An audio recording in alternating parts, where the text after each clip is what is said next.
بسم الله الرحمن الرحیم. السلام علیکم ورحمت الله وبرکاته.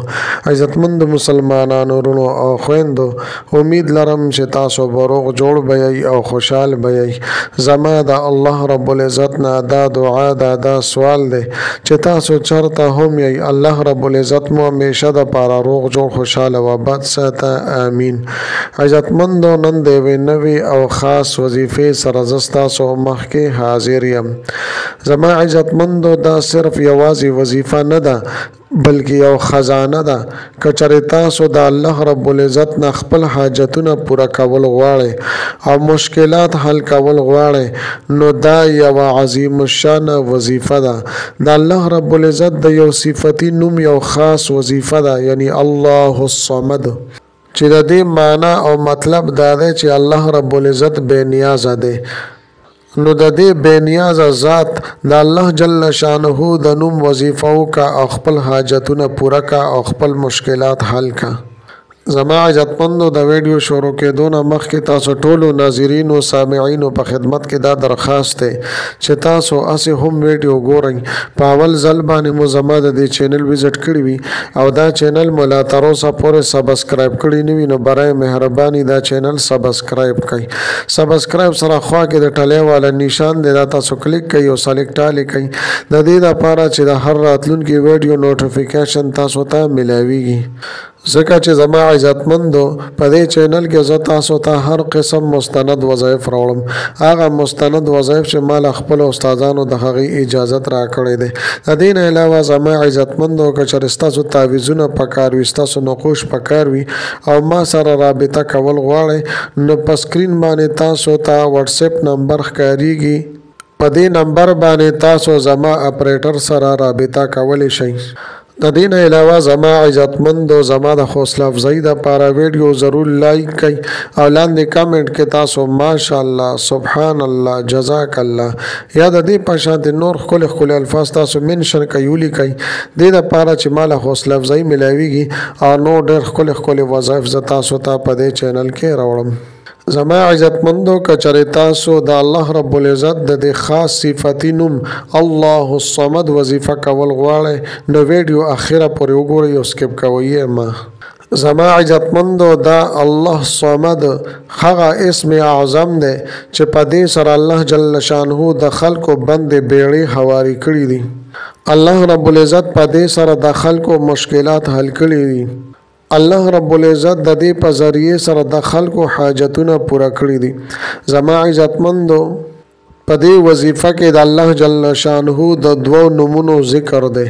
یو دی لفظ الله او دویم دی لفظ الصمد.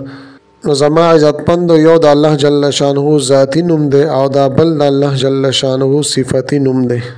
لہذا زما عزتمندو، دا وظیفه د هغه چا دپاره ده چې په کور کې هم جنگ جګړې کوي، بهر هم جنگ جګړې کوي. یا زما عزتمندو، داسې یو کس دی چې په هغه باندې چا تعویضونه سکولي وي، په هغه باندې چا کوډې او جادوان کړي وي، نو د داسې کس دپاره تاسو دا وظیفه وکئ، انشاءالله تعالی رویه به یې بدله شي.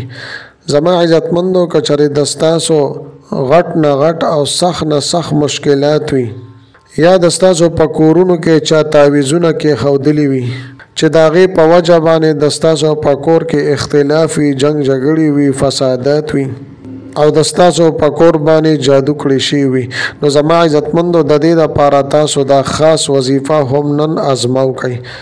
یا زما عزتمندو، د چا د کاروبار مسایل وي یا د رشتې حوالې سره مسایل وي، د دې ټولو دپاره تاسو د عظیم الشانه وظیفه کولی شئ. زما عزتمندو، ډیره اسانه وظیفه ده، مختصر وظیفه ده، خو مکمل توجه او دیان سره تاسو دا وظیفه وکئ. زما عزتمندو، دا وظیفه چې تاسو په کوم رزم شروع کول غواړئ، نو شروع کولی شئ. که نن شروع کوئ، که سبا شروع کوئ، چې کله هم تاسو شروع کول غواړئ نو شروع کولی شئ. خو زما عزتمندو، دا یو ضروري خبره یاد وساتئ چې د وظیفې په دوران کې به چا سره خبرې اترې نه کوئ، چې ستاسو توجه مکمل برابر وي او د ورځې نه چې څه ټایم هم تاسو کول غواړئ نو کولی شئ.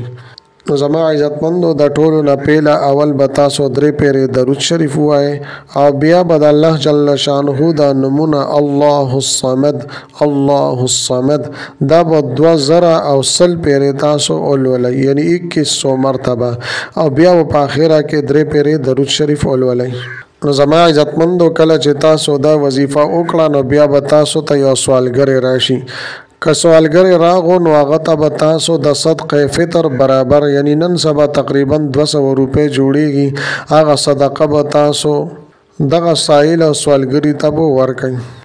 دغه رنګ زما عزتمندو که چېرې تاسو وظیفه وکړه او سوالګری رانغی نو په 2 مرض به بیا وظیفه وکړئ، که رانغی په 3 مرض به بیا وظیفه وکړئ. نو تر کومې پورې چې سوالګری نه وي راغلي نو تر هغه وخته پورې به تاسو دا وظیفه جاری ساتئ یعنی 7 ورځو پورې به تاسو دا وظیفه جاری ساتئ. ان شاء الله تعالی په دې 7 ورځو کې دنه به خامخا تاسو ته سوالګری راځي. اوس که زما عزتمندو تاسو ته 2 سوالګری په یو ځای باندې راغلو نو بیا به تاسو وایئ چې اوس به مونږ څه کوو. نو د هغې ترتیب او طریقه دا ده چې یو سوالګري ته به 200 روپۍ مکمل ورکوي، زیات خیر دی خو چې کمی نه وي. او دغه رنګې دویم سوالګري ته که پوره ورکوئ که لږې ورکوئ هر څومره چې ورکوئ خو یو ته مکمل پیسې به تاسو ورکوئ یا دانې وغیره وي اوړه وغیره وي د هغې مقدار کې تاسو ورکولی شئ. دغه رنګې زما عزتمندو که چېرې لومبنۍ هفته کې سوالګری رانغې نو بیا به 2مه هفته هم دا وظیفه جاری وساتئ او بیا به 3مه هفته کې هم دا وظیفه جاری وساتئ. اول خو د الله تعالی نه امید لرم ان شاء الله تعالی چې لومبنۍ هفته کې لومبنو ورځو کې به تاسو ته سوالګری راشي. دا زه چې تاسو ته سوالګری یادوم نو دې کې زما مطلب دا دی چې سوالګری راغو تاسو ورته صدقه ورکه نو دې نه دا پته لګېږي چې ستاسو وظیفه قبوله شوه اوس به ستاسو کار برابریږي. او تر کومې پورې چې سوالګری نه وي راغلي نو ستاسو کار لا برابر شوی نه دی، وظیفه په خپله جاري ساتئ. دغه رنګې زما عزتمندو تاسو ته سوالګرې زنانه راغه نو هغې نه به تپوس وکړئ د خاوند په باره کې د کور په باره کې مکمل معلومات په ترې نه حاصل کړئ چې تاسو ته پته ولګي چې دا د صدقې حقداره ده، د صدقې دپاره لایقه ده. نو هغه 200 روپۍ یا 2 کیلو غنم یا اوړه تاسو به هغې ته صدقه ورکئ. نو زما عزتمند امید لرم چې په اوله هفته کې په اول ورځو کې به خامخا سوالګری تاسو ته راځي، په شرط د دې چې تاسو دا وظیفه مکمل یقین سره وکړئ، ستاسو په خېټه کې حرام نه وي پراته. ځکه چې زما عزتمندو د چا په خېټه کې حرام پراته وي نو د هغه وظیفه هم نه قبلیږي، د هغه دعاګانې هم نه قبلیږي او د هغه عبادات هم نه قبلیږي. بهر حال زما عزتمندو ډیره مجرب او لاجواب وظیفه ده، ضرور به ضرور تاسو صرف یو پیره دا آزماو کوئ. عزتمندو امید لرم چې دا ویډیو دا وظیفه مو ډیره زیاته خوښه شوي. که ویډیو مو خوښه شوي وي ویډیو لایک کړئ، چینل سبسکرایب کړئ. میلاویږم تاسو سره بله ویډیو کې بلې وظیفې سره. تر هغه وخته پورې مال اجازت راکړئ. د لوی الله په امان.